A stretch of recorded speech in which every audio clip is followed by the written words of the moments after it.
Si Ninang. Ay, kita nyo naman. Nandiyan nga tayo nang galing. Ito yung ating minower kanina. Ayun sila naman ang nagmamower doon.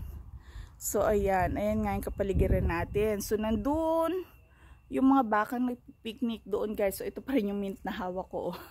So, ayun na nga. So, ganun siya. May malawak. Ipapakita ko sa inyo yung gilid natin dito. Tapos, piling hasyendera. Ang lola. Oh, kaya ganyan. Sininang hasyendera. Oh, walang hacienda, sabi nga ni Mrs. Sarabas.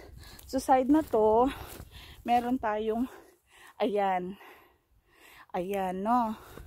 Tapos yan, hanggang dyan yung lupa. Yan, yung kabilang yan. Atin pa rin yan, gilid na to, ito. So yan, hanggang doon, so pwede mag-alaga. So meron dito, ito yata yung, hindi ko alam kung anong puno are. Pero ito, nectarine. Saan yung nectarine? Ito, nectarine to, guys. Yan. Nectarine niya, may bunga na. Sana may maabutan tayo. Meron tayong apple, yung red. Dito yan. May pear tayo dito. I don't know which one. I think this one. Ito, green apple to. Granny apple. This one. So, yan nga. So, ganun nga. Wait lang, guys. So, yan. Hanggang doon. Yan.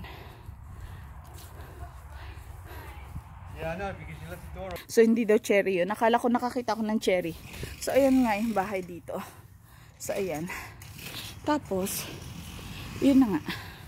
So, may bamboo doon sa side doon. Medyo mainit talaga. Ayun. Update ko kayo later again.